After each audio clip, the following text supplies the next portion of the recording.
I Am Not That Woman is a poem directed towards the empowerment of women. She is the woman who was traded as an object, that is bought and sold. She had the ability to walk on water while she appeared to be drowning.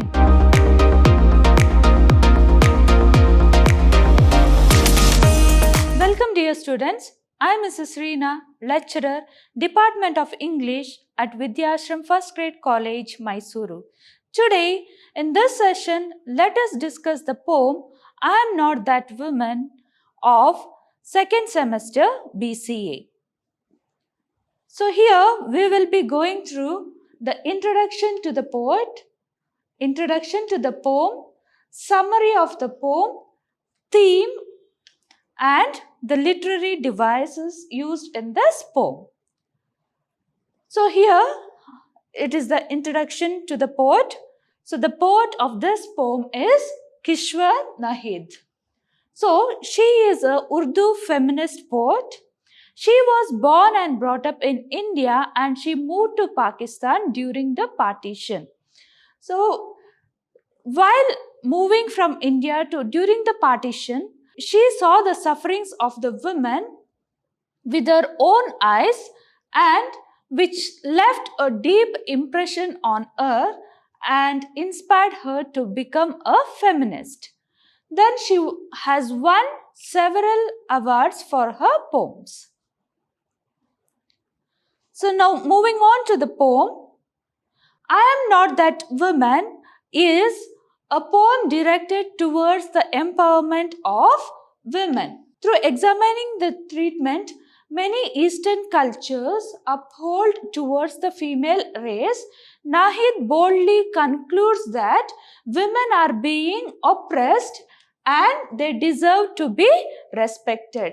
So she had gone through the different phases of, or she had seen with her own eyes of the sufferings of the women, okay, different how the women were suffering during and how women were treated in Eastern culture. So she was against all that things, and she concludes saying that women are being oppressed and the people has to respect women.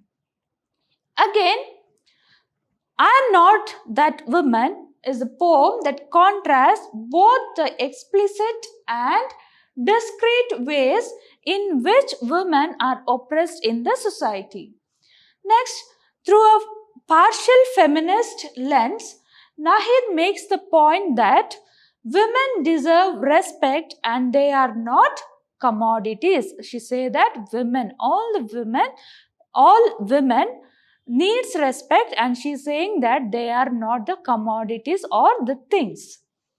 Next, the poem is based upon the deep stereotypes and prejudices against women in the Eastern culture. So the various customs and traditions in the Eastern culture are always biased against women. The various customs and traditions in the Eastern culture are always biased towards women. So they are all invisible shackles created to control women and always keep them under the male dominance.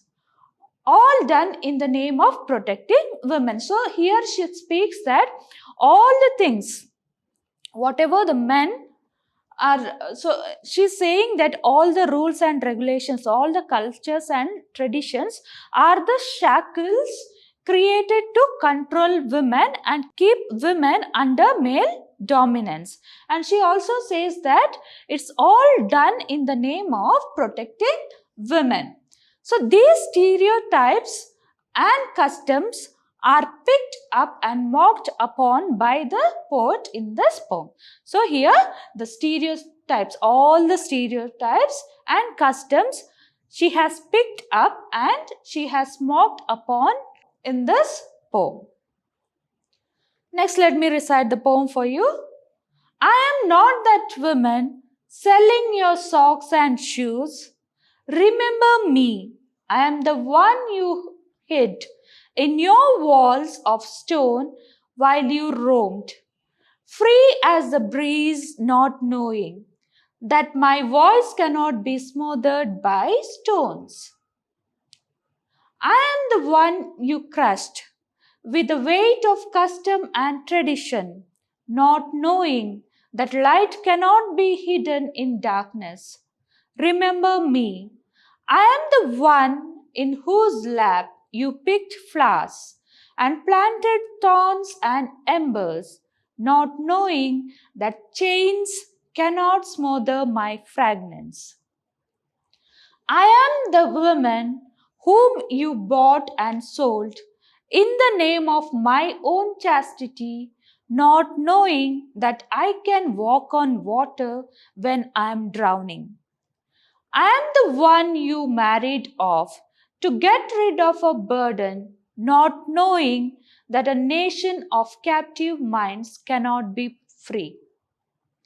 I am the commodity you traded in, my chastity, my motherhood, my loyalty. Now it is time for me to flower free.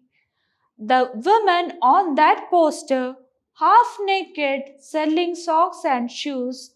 No, no, I am not that woman. So here in this poem, so the poet is saying that, so especially she is speaking about the women who were under the control of male dominance. Okay, so they were not allowed to be free. That too, before independence, most of the ladies were not allowed to come out of their house. There were lot of restrictions on them. So now she is saying that through this poem, the poet is saying that though you had so many restrictions upon me, you couldn't stop me doing or achieving a greater life. So let's move on to the summary now. The poem opens with the poet saying that she is not that woman on the advertisement posted who sells socks and shoes. Okay, she reminds the men that she is the woman whom men hid in stone walls while they roamed free like the breeze. So here she is saying that, comparing to the models in the advertisement, okay,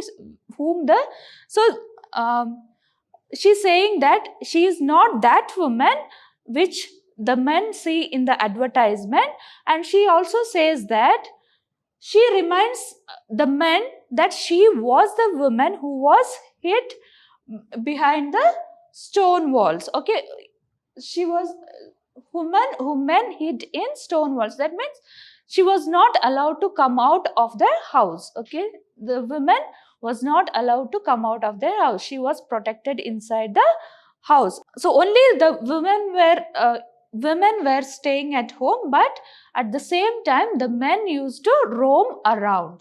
So but the poet says that the men did not know that a voice couldn't be stopped by the stone.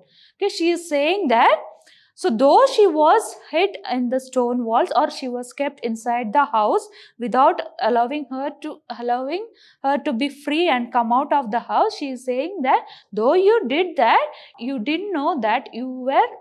So somehow physically they stopped her coming out, but the mentally, or the voice, she says that her voice couldn't be stopped by the stone. So this stanza points to the hypocrisy of men. So they enjoy the sight of beautiful women on the advertisement poster, but keep women of their own family confined in the house. So here she means that, so when they see the posters of the model in the advertisement, she's saying that they enjoyed that side, but they did not allow the women of their own family to come out of their house. So they were restricted to be inside the house itself. So here she is saying that though the women, those who were inside the house or those who were restricted, they had so many talents in them. Okay, so but they were not allowed to express their talents. They were not allowed to come out of their house. So here she is saying, I am not that woman, so whom you restricted. So they treat actresses as cheap women and women of their family as good cultured women. This shows their double standard. So see here, so though they enjoy the posters of the models in the advertisement, she says that the man before used to treat the actresses or the models as cheap women, and they used to treat the family women as the good cultured women. Why? Because they were listening to them and they were inside the house. So here the poet is pointing out the double standards of women, how they treat another woman, and here the poet is speaking about how the man used to treat the other women in the posters or the actresses and how they treat their family members. Also, they themselves roam freely without any restrictions, while they restrict women to the house, all in the name of protecting them. Here she says that men used to roam around freely, but they used to restrict the family women to stay at home inside the house inside the house. So this they used to do in the name of protecting women. So they used to say, if you stay inside the house, they used to think that if the women are restricted inside the house, it means that they are protecting women from all the other dangers. Next, the poet picks this hypocrisy of men and boldly declares that the men did not know that her voice could not be stopped by stone. So, though she was inside the house, though the poet was restricted inside the house, now she is a known poet. So she may be giving her own example. Now she is a famous poet, right? So she is saying that though she in her early age, though she was restricted inside the house, the man in her family couldn't stop the voice.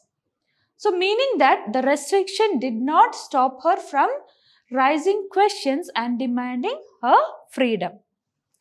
Next, the poet says that she is the woman who men crushed under the weight of customs and traditions. So meaning that the men used customs and traditions to make women suffer. Okay, so here she says that, but the men did not know that the light cannot be hidden in darkness. So meaning that her knowledge, here she compares her knowledge, skills and confidence to light. So here she says that her knowledge, skills and confidence could not be kept hidden by tradition just because she was a woman. So here she speaks about the traditions, customs and traditions which men used upon the ladies or women and make them restricted and make them stay at home. So she says that though you were restricting us by the name of customs and traditions, she says that the men did not know that they were not able to stop the light. So here light means the knowledge, skills and confidence of the women. Next, she reminds men that they had picked flowers from her lap and planted thorns and embers. That means she says that they had meaning that men extracted all the good things from her, good and positive things from women, and they gave only bad and negative things in return. So here, so bad and negative things in return means they have, so that restriction was too much to the women during that time. So here now comparing to nowadays, there are, so comparing to past and present, there are no much restriction on women now. So here now women are independent, but she is speaking about the conditions of or sufferings of women before independence. Okay, so she is saying that they had picked all the good things, positive things from here, and now they had um, given back her the negative things of the negative part of the life. So that is the all the restrictions. She is mentioning about the restrictions put on her life. Next, the poet says that the men did not know that though they have. So here first thing she is saying about the things which they have taken from the line, and in the second line she speaks about the things which they couldn't take out from, that is their personal skills, knowledge, all that things. So in the second part the poet speaks about the hidden talent which the men couldn't restrict. So the poet says that the men did not know that her fragrance could not be smoothed by chains. Okay, she says that, so though you took the flowers from me, okay, you couldn't take the fragrance from me, so you couldn't chain the fragrance. That means she says that similarly, she says that though you had so many customs, all that things from it, though you had taken my taken all the positive things from me, so you have left something mental positiveness or self-confidence was there in them. She says that you couldn't take the self-confidence from me. Next, she speaks about the trade here. She compares her to a traded object. The poet next says that she is the woman who was traded as an object, that is bought and sold. So here she speaks about her marriage life. Okay, she was the woman bought, and she speaks about her parents' house and her husband's house. So she said this atrocity was done in the name of her own chastity. So he speaks about the married life. So she says she was like an object which was bought by the husband and sold by the parents. So here the poet is speaking about the custom of arranged marriage and dowry, where daughters are sold to the richest and the most prestigious families along with a huge sum of dowry. So most of this happens in most part of our country. So here it is like selling the daughter, not simply selling. Along with that, they will give some amount of dowry also. So this tradition is defended, saying that it is done to protect the chastity of women and keep them pure. Again here they says that this tradition, okay, without the will of a girl, some situations, I am saying not everywhere, in some conditions, so without asking the permission of their daughters, they give them to some other person, right, in marriage. So here she says that this also, they say that this tradition is defended. This tradition is also defended by saying that this is also done to protect the girl child, protect their daughter. Next, the feelings and emotions of the women getting married are not taken into consideration at all. So before the marriage, the parents, they will not consider the emotions of their daughter. The poet says that the men did not know that she had the ability to walk on water while she appeared to be drowning. So here, though she was married, okay, without her will, so somehow she manages to bring up her family, right? So she is saying that, so the men only looked into the negative parts, okay, negative things in women. They didn't know that she had a positive, or she was self-confident, and she says that the men did not know her ability to walk on the water while she appeared to be drowning. That means she was more courageous. She is speaking about her courage here. So courage to lead a life in any lead a proper life in any difficult situations. So this means that her ability to continue progressing in her life despite several restrictions will appear like a miracle to men. So she here, despite of restrictions, so despite of several restrictions on her, she is able to lead a, or she is able to continue progress in her life. Next, in the next stanza, the poet says that she is the woman who was married off in a hurry to get rid of a burden. So here she speaks about, so she was a woman. She says that she is the woman who was married in hurry. Okay, so to get rid of a burden. So she is referring the custom of marriage here, custom of arranged marriage, wherein the parents treat their daughters as a burden. Okay, treat their own burden. So without asking, or with somehow some parents thinks that they have to send the child to another family, send her daughter to another family. They think that child as a daughter as a burden. So they marry off their daughter in a hurry and feel that they have completed all their task and all their responsibility, and to get rid of their burden, without the permission of the daughter, they will send the child to the another family.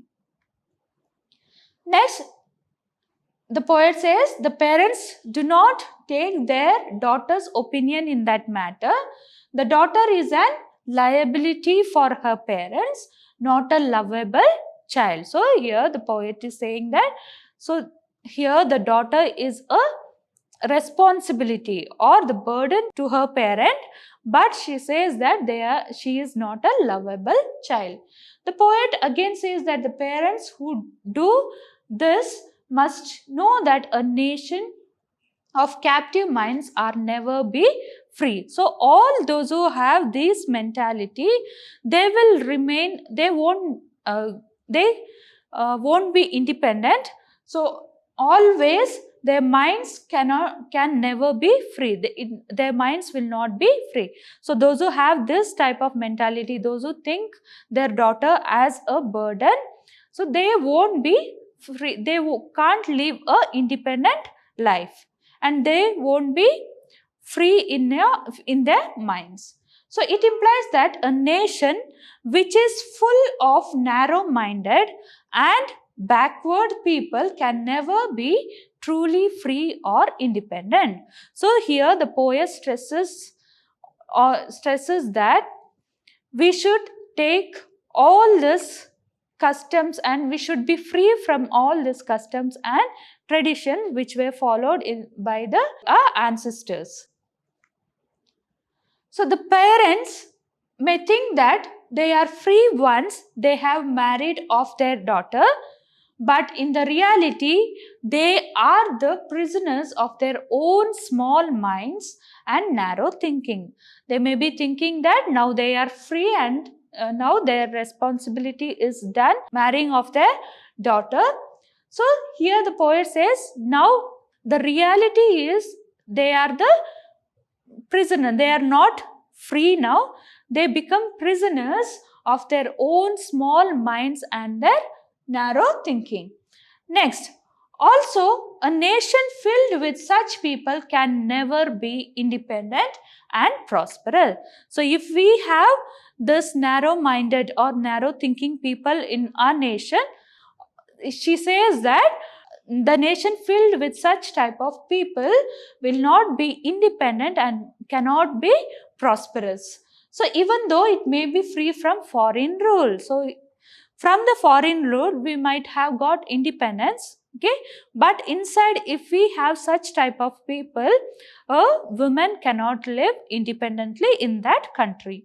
So here the poet seems to be taking a dig at the apparent freedom of the subcontinent from British rule. So here the poet is speaking about the freedom which country got from the British rule, but here she speaks about she might be talking about the independence which we got, but here she stresses on, though we got independence from the British rule, still some parts of the country are not independent, not free, due to such type of people, those who have narrow thinking. Next, lastly, the poet says that she is the commodity who was traded in her chastity, motherhood, and loyalty. She means that all these ideals were forced upon her by the patriarchal society. So she was just a commodity to be traded between two families. Now she compares her to be a thing or the commodity which was traded between two families, that is her parents' family and her husband's family. So chastity was expected of her motherhood. So chastity was expected of her, motherhood was forced upon her, and loyalty was imposed on her. So her own desires were never taken into account. So here everything was forced. So in the name of marriage or in the name of protecting her chastity, it was a trade between two families. She says that chastity was expected by her and motherhood was forced upon her, and loyalty was imposed, that the restrictions was imposed upon her. So here she is speaking about the life of the women during the partition, okay, or the women during in the Eastern cultures. Okay, now it's totally, so only in some areas they may be following the same rules. When we see, most of women are not under this restrictions. We are free now. So all this was done to make her a good and cultured woman in front of the society. So what was the reason for restricting so much? So it was to say that, to make her good and cultured woman in front of the society. So men wanted to say that this lady of your family is a good person, okay, and they wanted the other people to say that they are cultured women. So for that reason, men had some restrictions upon women. So a woman is expected to be loyal to her husband throughout her life and is often forced to become a mother at a young age, even when she doesn't wish to. So the only respectable status conferred upon women in a patriarchal society is that of a loyal and chaste wife and a mother. So only good thing which she got in the society, or the name which she gets in the society, is that saying that she is a loyal and chaste wife and a mother. So here other talents she might have filled with lot of talents. She might have become an actress or freedom fighter, whatever may be. She might have reached into greater heights, but here the only name which she got was that everything was to get the name of a good mother and a good wife. So the individuality of women is suppressed and they are treated as commodities with certain specifications. Next, the poet says that she has enough of it now, and now it is her time to flower free. So she says that I have undergone so many restrictions before, but now I am not ready to undergo all that restrictions. Now she wants to be free. Then she means that she will now spring forward with confidence and will blossom freely like a flower, freely in life like a flower, without caring about the custom and tradition. So she was totally fed up by the customs and traditions and the restrictions on her. Now she is saying that she doesn't want to follow all that customs and tradition. She wants to be free. The last line of the poem is again a satirical dig at the false virtuous nature of men, as the poet says that she is not the half-naked woman on the poster selling socks and shoes. So she says that she is a well-behaved or well-custom lady. Now coming to the theme of the poem is women, emancipation and empowerment.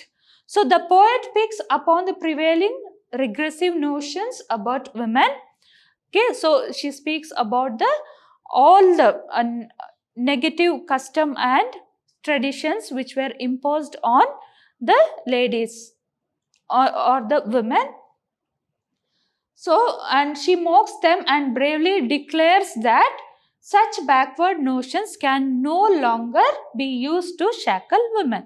And she is also saying confidently that all these customs and traditions which they used to follow in the name of protecting women will not be continued.